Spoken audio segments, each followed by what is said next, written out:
Kesavananda Bharti verdict, landmark judgment of the Indian judiciary। क्या था ये केस? आइए देखते हैं। 1973 में 13 जज बेंच सुप्रीम कोर्ट की इन्होंने एक ऐतिहासिक फैसला दिया था जिसको हम केशवानंदा भारती वर्डिक्ट के नाम से जानते हैं।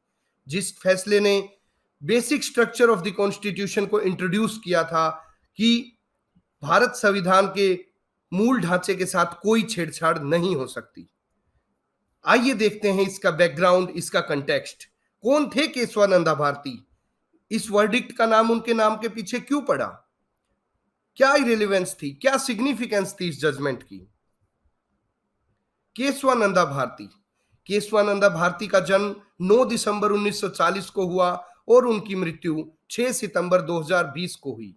वो एक एडनीर मठ, जो कि हिंदू मोनेस्ट्री है केरला के अंदर, उसके शंकराचार्य थे, उसके हेड थे। उन्होंने केरला गवर्नमेंट के जो लैंड रिफॉर्म एक्ट जो लागू किए थे, उसको चुनौती दी थी हाई कोर्ट और सुप्रीम कोर्ट में। नाना भाई पालकीवाला ये बहुत ही एमिनेंट लॉयर रहे हैं। उन्होंने स्वामी जी को समझाया, स्वामी जी को एग्री किया, कन्विंस किया कि आप आर्टिकल 26, जो कि right to manage religiously owned property without government interference, इसके तहत एक रिट पिटिशन फाइल करिए।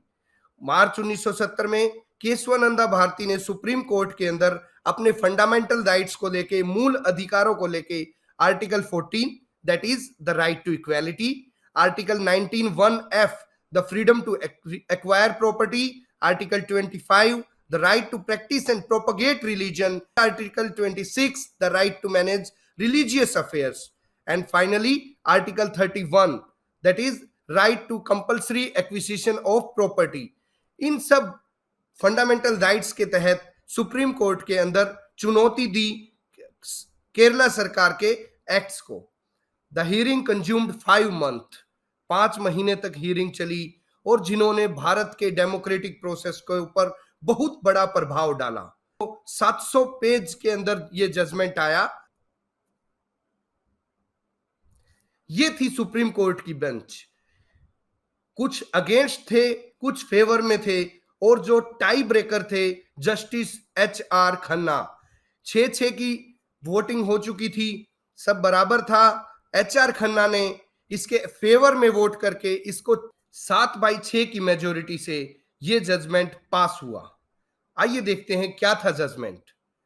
24 अप्रैल 1973 सुप्रीम कोर्ट ने फाइनल वर्डिक्ट दिया 7-6 की मेजोरिटी से कि parliament's power to amend any provision of the Indian constitution as long as these amendments do not alter the basic structure और basic framework of the constitution, कि मूल ढांचे के साथ कोई छेड़छाड़ नहीं होनी चाहिए, अदरवाइज पार्लियामेंट की पावर अनलिमिटेड है।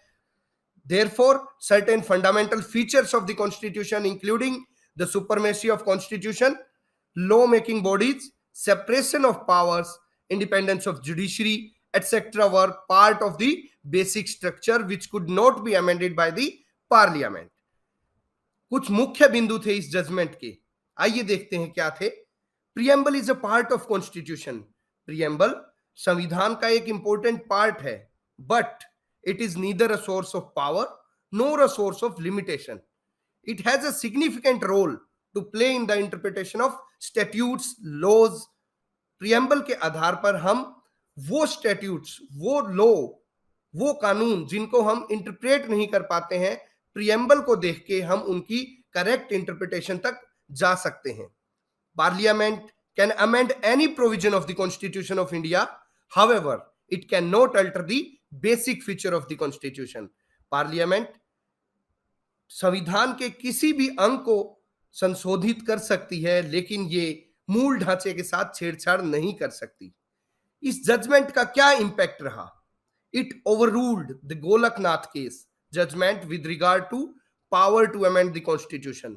गोलकनाथ केस के अंदर जो फैसला लिया गया था उसको ओवररूल कर दिया regarding the power of the parliament to amend the constitution. Doctrine of basic structure introduced to undo the implication of Keswananda Bharati case.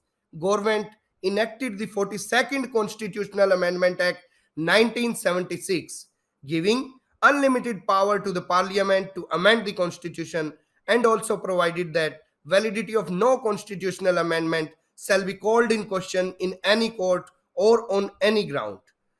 दो केशवानंदा भारती इस जजमेंट में हार गए थे, लेकिन इस जजमेंट का असर सालों सालों तक भारत के पॉलिटिकल एनवायरनमेंट पर पड़ा और 1976 में भारत सरकार ने 42वें कॉन्स्टिट्यूशनल अमेंडमेंट को नोटिफाई किया, इनेक्ट किया, जिसके तहत ये बोला गया कि पार्लियामेंट की अनलिमिटेड पावर है कॉन्स्टिट्यूशन के अमेंडमेंट को लेकर, कॉन्स्टिट्यूशन के संशोधन को लेकर, और इस संशोधन की पावर को किसी भी कोर्ट के अंदर चैलेंज नहीं किया जा सकता, किसी भी ग्राउंड पे चैलेंज नहीं किया जा सकता।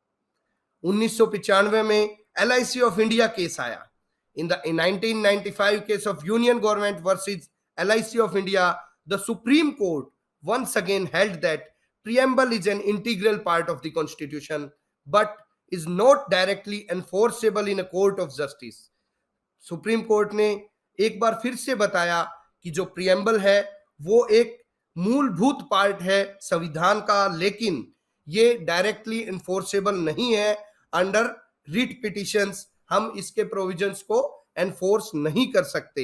ये सिर्फ interpretation of various provisions of the constitution के तहत काम लिया जा सकता है। इसके ऊपर हम देख के जो नए कानून बना सकते हैं या फिर उन कानूनों की इंटरप्रिटेशन कर सकते हैं। साल 2023 में अभी अप्रैल में केशवानंदा भारती वर्डिक्ट को पूरे 50 साल हो गए हैं।